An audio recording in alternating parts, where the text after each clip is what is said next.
Oh, where am I? What happened?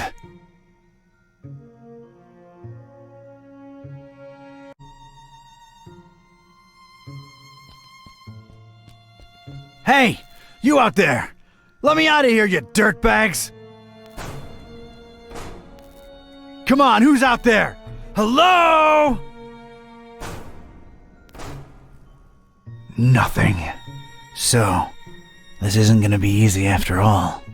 I started to take in my surroundings and bing, bang, boom! I was seeing salvation in every little thing that caught a glint. In my mind, they were already shaping into something that would definitely get these goons' attention. I was gonna do big, loud things with petty stuff, like a poor country using scraps to send a rocket to the moon.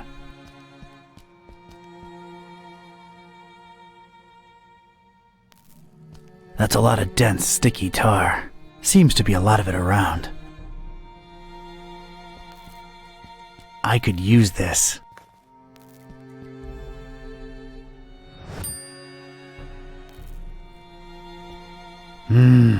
Extremely powerful, huh?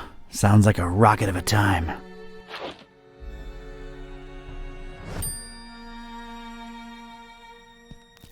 Pennies to pachyderms, I'll find something to fill it.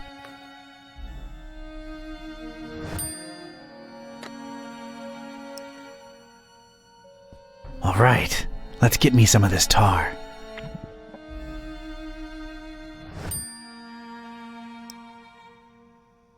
Here we go. Now it's a little shallow pool of dense, extra sticky tar. Things are ramping up.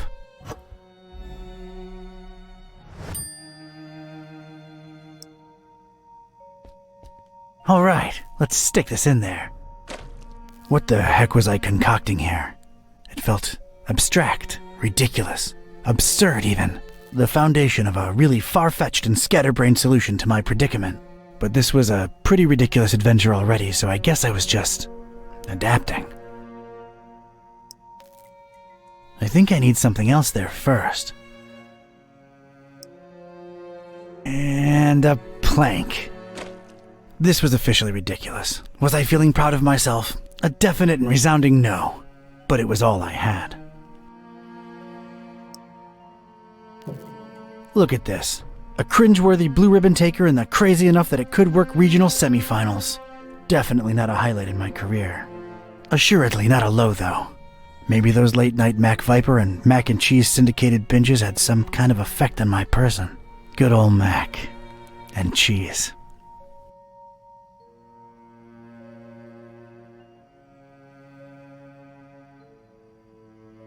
If my calculations are correct, when this baby hits 88 miles per hour... I didn't really make calculations.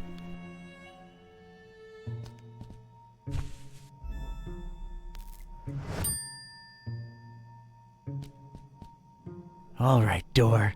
Brace for serious, imminent impact. Prisoner, the boss wants to see you. Come on out here. You have got to be kidding me. Mr. Ketype, or should I call you Don? No, you shouldn't. Ketype will do just fine.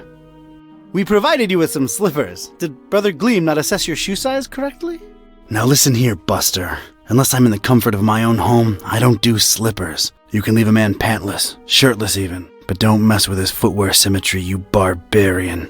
What is this place and who are you anyway? This is about that damned book, isn't it? How deductive. Earning your keep, huh?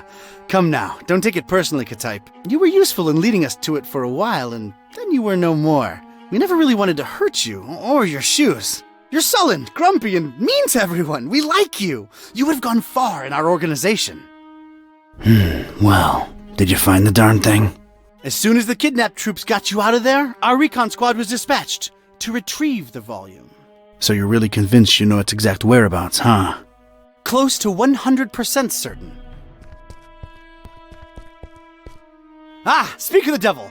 All right, Brother Bright, was our information correct? Yes, Brother Starburst. So it's true. The Necronomicon really was hidden in the library?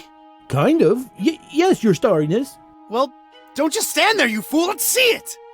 Well, we don't really have it. What? A sigil was gone, broken into tiny little pieces, and something had clearly been hidden in there, but no book in sight. Ketype? Everything was intact when I was in there, so don't put it on me, your grand poobah shininess. What about the librarian? It's a funny thing, we ran past each other when we were on our way to collect the tome. He looked so scared. Well, of course he looks scared. A bomb had just gone off. Anything else? I don't think so. Oh, wait, yes! He was carrying a big book, and didn't seem too happy about it either. Find me this librarian now! What about me? You don't need me anymore. Oh, just go back to your little cellar. Now let's be real here for a minute. What good am I to you now, cultist? He's right, Brother Starburst. You just chew into our rations, and you don't know anything either way. Oh, alright, just sacrifice him to the haunter or something. Stop bothering me! Fine with me, boss. Walk, prisoner.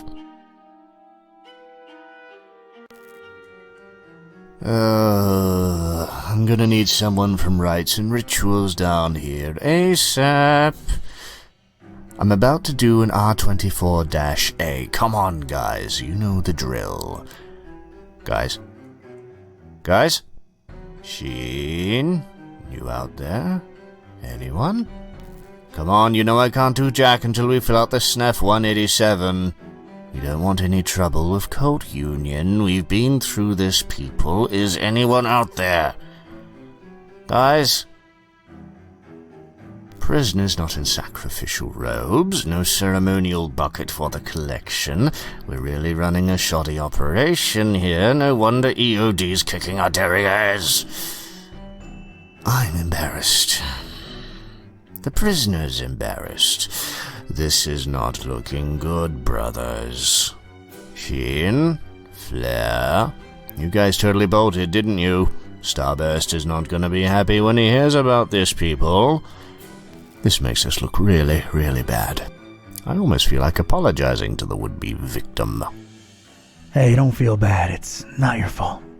Yeah, well, it sort of is. It's our collective fault. I share in it. I take my responsibilities seriously. We're not a startup cult anymore. This is unacceptable. Your striving to be a better evil organization is commendable.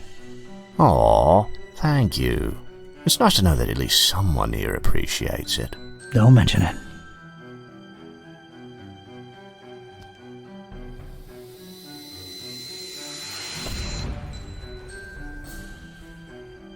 Sweet dreams, star lover.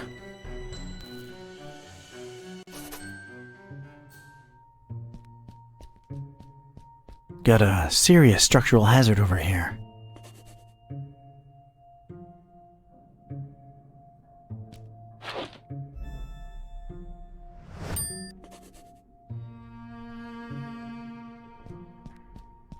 It's a heap of astronomy-related instruments. Wait, there's a piece of wire sticking out from it.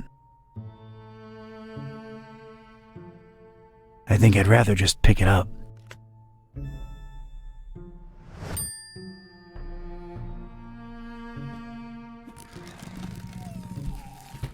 I never thought I'd say this, but I don't think I'm heavy enough. Me or the stuff I'm lugging around.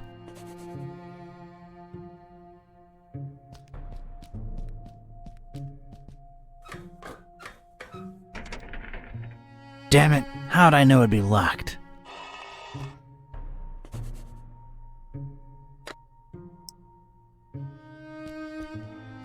Alright, made a nice little sliding hook thing. Halfway there. There we go. One radical red-hot ram rocket ready to go.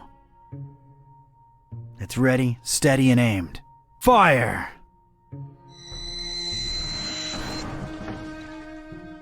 I hope I've done you proud, Mac Viper.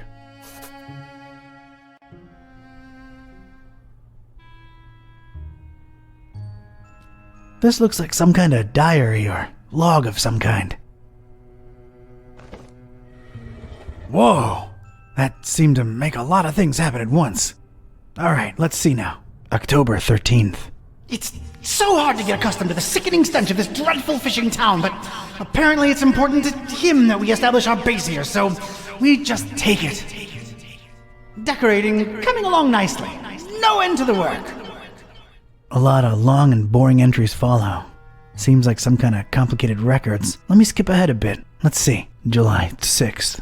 We're all accustomed to the stench. It's probably imbued in everyone by now. Summoned the Haunter, and he came in a flickering form of a tall, swarthy man with skin made of ebony. Ignored my words and asked for the book, then disappeared upon my answer. We must find it, no matter what. July 13th. His incomplete form is frustrating. Must find the book. We must find it. That idiot Bright left the hatch open, and Lumen snuck up here into the summoning chamber to try to get the Haunter's mark. What did the fool think would happen? We don't even bother storing their ashes in the urn anymore. Just leave them there as a reminder to anyone stupid enough to try that again. August 6th. Sister Halo's matchstick hobby proved to come in handy. Praise the Haunter! I could scarcely believe my senses when at last she finalized the structure and Brothers Bright and Gleam dropped the cannonball on it. Not only did it not destroy what she built, but it lodged itself in the circular space above the stone and is exerting such pressure on the lattice work that you can take a shovel to it and it won't cave in. It's good to have some smart people join the race for a change. Only she and I know how to breach it and get to the stone, so that should at least keep our numbers from dropping. August 7th. Private investigator making waves in Darkham looking for leads on the book. Might be a dark blessing in disguise. We just stay on his tail and track him to see if he digs up any leads. The book?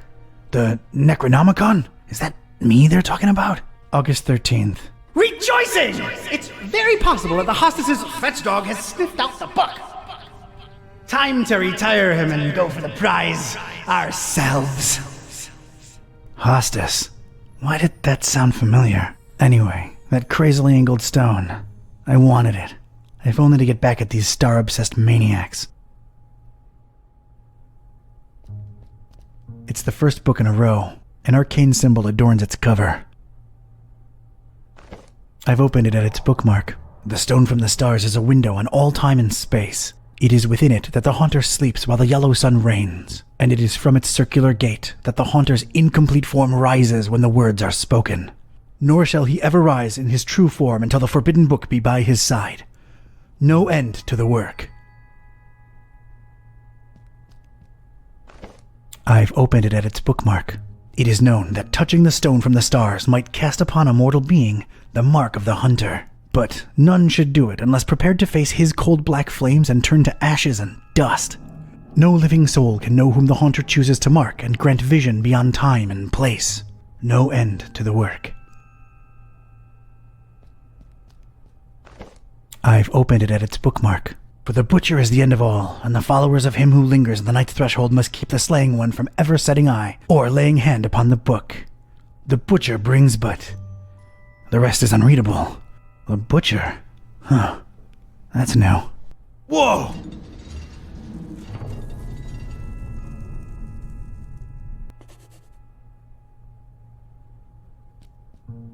Looks to be quite powerful. I don't think I can pry it out with my bare hands.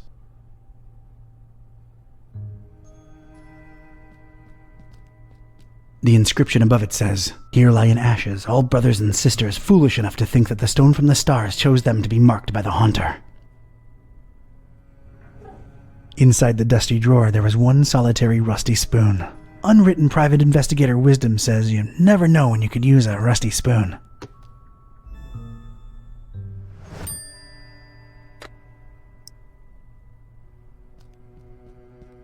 I carefully placed the spoon in between the lens and the metal covering and... Voila! The lens was now mine.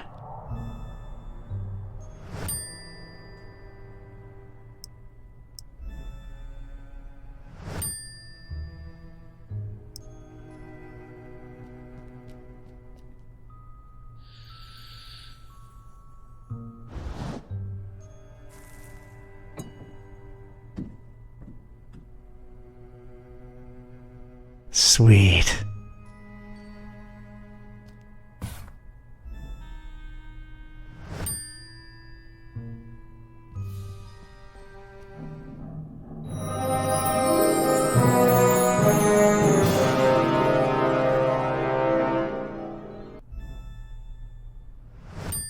I most certainly did not burst into cold black flames.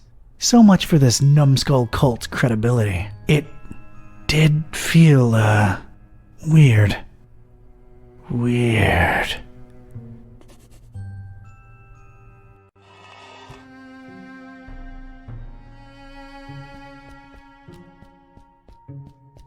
Alright, I am now one cannonball heavier. Let's see what happens.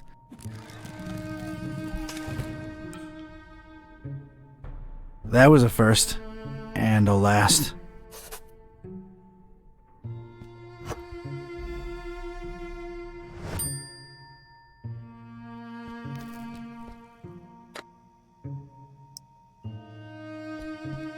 Let's get this stick, sticky.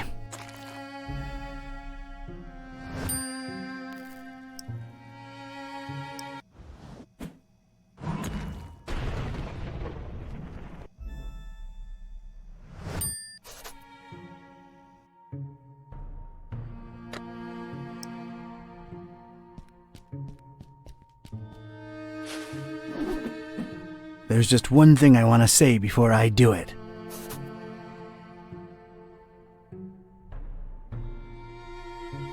Hammer time!